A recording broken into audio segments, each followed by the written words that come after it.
Assalamualaikum warahmatullahi wabarakatuh. Perkenalkan, nama saya Dwi Cahyani dari IKSA UIN Sunan Kalijaga Yogyakarta.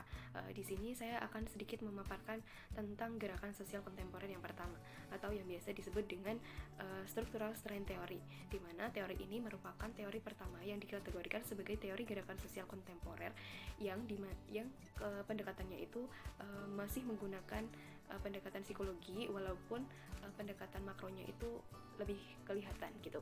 Nah, di dalam gerakan sosial kontemporer ini, perspektifnya itu menggunakan hubungan antar relasi yang mengakibatkan adanya social movement.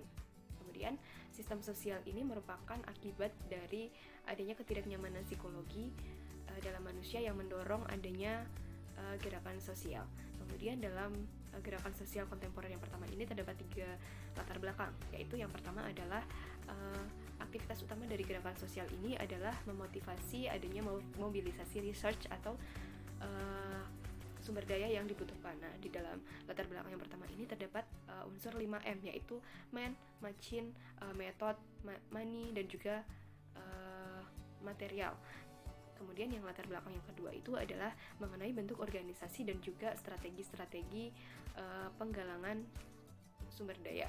Nah, dari sebuah organisasi pergerakan itu sama dengan organisasi lembaga lainnya dengan tujuan yang berbeda, tetapi menggunakan satu pendekatan, yaitu pendekatan konsep manajemen, yang dalam konsep manajemen itu terdapat 6 tahap. Yang pertama adalah perencanaan, yang kedua pengorganisasian, yang ketiga pengarahan, yang keempat itu pengendalian, yang kelima itu monitoring, dan yang terakhir adalah evaluasi.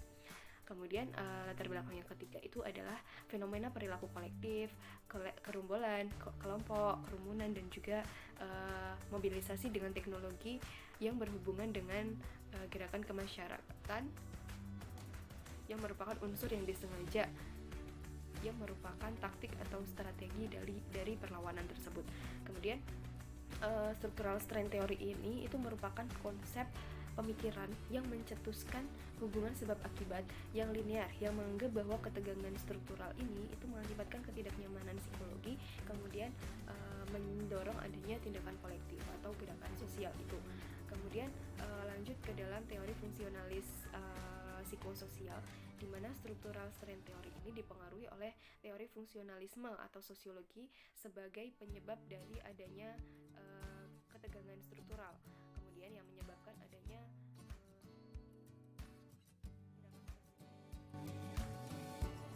atau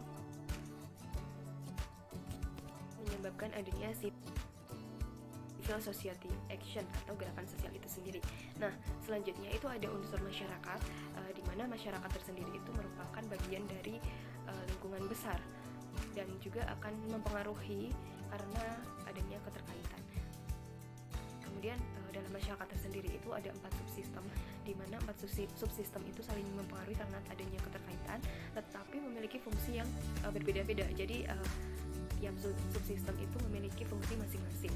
Nah, 4 subsistemnya itu antara lain yang pertama adalah subsistem ekonomi, di mana subsistem ekonomi ini merupakan pokoknya intinya itu kalau subsistem ekonomi ini bermasalah atau ada kendala, ini akan yang paling utama akan mempengaruhi yang lainnya gitu. Nah, di sini itu subsistem ekonomi itu atau yang disebut dengan adaptation itu digunakan untuk menyesuaikan dinamika tuntutan perubahan dari lingkungan eksternal. Kemudian yang kedua ada subsistem politik atau biasanya disebut dengan goal achievement atau pencapaian tujuan. Di sini itu digunakan untuk menampung tuntutan masyarakat dan juga sebagai pengatur hubungan yang menyebabkan ketegangan struktural. Kemudian yang ketiga itu adalah subsistem hukum atau integrasi. Ini untuk menyatukan agar memiliki satu tuntutan atau memiliki satu panutan atau aturan atau juga patokan agar menghindari adanya ketegangan struktural. Kemudian yang keempat itu ada subsistem pendidikan atau bisa disebut dengan subsistem budaya yang disebut dengan latensi. Di sini itu digunakan untuk pemeliharaan pola sebagai sosialisasi terhadap nilai. Kemudian lanjut ke dalam skema structural strength theory, di mana ada ketegangan struktural itu terbagi menjadi 3 model. Yang pertama adalah relative deprivation, yang kedua itu tekanan struktural, dan yang terakhir itu ada the collective behavior. Dimana yang pertama relative deprivation itu mengemukakan bahwa ketegangan struktural yang mengakibatkan kegelisahan psikologis itu merupakan respon proses perbandingan yang dilakukan oleh suatu kelompok. Nah, di sini itu terdapat dua. Yang pertama itu reference group dan yang kedua itu reference future. Di mana yang reference group itu merupakan pergerakan sosial yang terbentuk dari ketegangan suatu kelompok itu melihat dirinya itu seperti terampas. Jadi merasa kalau suatu kelompok itu tuh terampas, baik secara hak atau harta bendanya gitu. Kemudian yang kedua itu reference future, itu di mana proses pembaharuan elit politik dan juga ekonomi yang menghasilkan ekspektasi tinggi, di mana nanti apabila ekspektasi itu tidak terrealisasi, itu akan menyebabkan atau akan mendorong terjadinya gerakan sosial karena ekspektasinya itu tidak terrealisasi gitu. Kemudian model yang kedua itu adalah model tekanan struktural, di mana nilai dari luar, dari globalisasi luar itu tidak sesuai dengan masyarakat sentral, sehingga mendorong adanya gerakan sosial untuk menyuarakan perubahan sosial gitu. Kemudian yang ketiga itu ada the collective behavior, di mana di dalam the collective behavior ini terdapat 6 tahapan, yaitu yang pertama adalah tahap pendorong struktural, di mana tahapan ini merupakan tahapan dasar yang merupakan aktualisasi kondisi masyarakat yang heterogenitas yang memberikan potensi untuk konflik itu lebih besar, di mana seperti contohnya itu Indonesia sendiri. Indonesia merupakan negara yang memiliki heterogenitas yang tinggi karena dari unsur budaya, bahasa, ras, etnis, dan juga lain-lainnya itu berbeda-beda dan memiliki banyak perbedaan, tetapi tetap satu. Nah, itu memberikan pemicu atau potensi untuk konfliknya itu lebih besar gitu.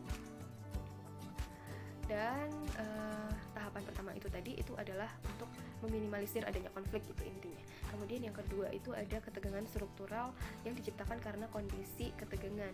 Itu diakibatkan karena adanya ketegangan struktural dalam masyarakat, seperti contohnya itu ketidakadilan atau penindasan dan juga lain-lain. Nah, dalam tahap yang kedua ini terdapat dari revolusi Kun. Kemudian yang ketiga itu ada pertumbuhan dan juga penyebarluasan kepercayaan umum, di mana ketegangan struktural ini memicu untuk mencari objektivitas atau siapa kambing hitamnya. Kemudian yang keempat itu faktor pencetus, kondisi situasional yang semakin mempertegas pendorong struktural untuk terpicunya tindakan kolektif yang konfliktual. Ini bisa disebabkan oleh individu ataupun kelompok kecil. Kemudian yang terakhir itu adalah bekerjanya pengendalian sosial sebagai faktor penentu berkembang atau tidaknya tindakan kolektif. Di sini itu adanya bekerjanya peranata hukum atau agen pengendalian sebagai faktor penentu berhasil atau tidaknya suatu tindakan kolektif. Sekiranya hanya itu dan demikian pemaparan dari saya mengenai gerakan sosial kontemporer yang pertama. Apabila ada kekurangan dan juga kesalahan, saya meminta maaf yang sebesar-besarnya dan semoga bermanfaat. Assalamualaikum warahmatullahi wabarakatuh. Terima kasih. Oke, lanjut. Selanjutnya ada ketegangan struktural, di mana ketegangan struktural itu sendiri dibagi menjadi 3 model. Yang pertama adalah relative deprivation model, yang kedua ada tekanan struktural, dan yang terakhir ada the collective behavior. Kemudian yang pertama itu relative deprivation itu mengemukakan bahwa ketegangan struktural itu yang mengakibatkan adanya kegelisahan itu merupakan respon dari proses perbandingan oleh suatu kelompok, di mana proses perbandingan itu ada dua. Yang pertama adalah reference group, di mana merupakan pergerakan sosial yang terbentuk dari ketegangan suatu kelompok yang melihat bahwa dirinya itu berada dalam kondisi yang terampas, seperti misalnya terampas hak atau harta bendanya. Kemudian yang kedua itu ada reference future, di mana reference future itu adalah proses pembaharuan elit politik dan juga ekonomi yang menghasilkan adanya ekspektasi yang sangat tinggi, dan di mana jika ekspektasi itu tidak terrealisasi, maka hal itu akan mendorong terjadinya gerakan sosial. Kemudian ke model yang kedua itu ada model tekanan struktural, di mana nilai dari luar, dari globalisasi luar itu tidak sesuai dengan masyarakat yang di dalamnya atau masyarakat sentral, sehingga dapat menimbulkan masalah yang akan mendorong adanya gerakan sosial. Kemudian yang terakhir itu ada the collective behavior. Di sini itu terdapat 6 tahap. Yang pertama itu ada tahap pendorong struktural, di mana tahapan ini merupakan tahapan dasar yang merupakan aktualisasi kondisi masyarakat heterogenitas yang dapat memicu adanya konflik gitu. Seperti misalnya Indonesia sendiri itu memiliki kondisi heterogenitas yang sangat tinggi seperti bahasa, ras, agama, budaya dan lain-lain yang berbeda, itu yang memberikan potensi untuk konfliknya itu lebih besar. Nah, di tahapan pendorong struktural ini itu digunakan untuk meminimalisir atau menyamaratakan atau meminimalisirkan konflik yang akan ada. Oleh karena itu negara diberikan mandat untuk mengelola gitu. Kemudian yang kedua itu ada ketegangan struktural, diciptakan karena kondisi ketegangan yang diakibatkan oleh ketegangan struktural sendiri di dalam masyarakat, seperti misalnya contohnya adalah ketidakadilan, penindasan dan juga lain-lainnya. Kemudian yang ketiga itu ada pertumbuhan dan juga penyebarluasan kepercayaan umum. Ketegangan struktural ini memicu untuk mencari objektivitas atau siapa sih pengambing hitamnya. Kemudian yang keempat itu ada faktor pencetus, di mana kondisi situasional yang semakin mempertegas pendorong struktural untuk terpicunya tindakan kolektif yang konfliktual. Ini bisa disebabkan oleh individu ataupun kelompok kecil. Kemudian yang kelima itu ada tahap mobilisasi pemeran serta, di mana aktivitas kolektif ini akan terwujud jika terdapat mobilisasi secara massal. Kemudian yang terakhir adalah bekerjanya pengendalian sosial sebagai faktor penentu berkembang atau tidaknya tindakan kolektif, di mana bekerjanya peranata hukum atau agen pengendalian sosial sebagai faktor penentu berhasil atau tidaknya suatu tindakan kolektif. Demikian pemaparan tentang gerakan sosial kontemporer pertama yang dapat saya sampaikan. Semoga bermanfaat dan mohon maaf apabila ada kesalahan. Assalamualaikum warahmatullahi wabarakatuh. Terima kasih.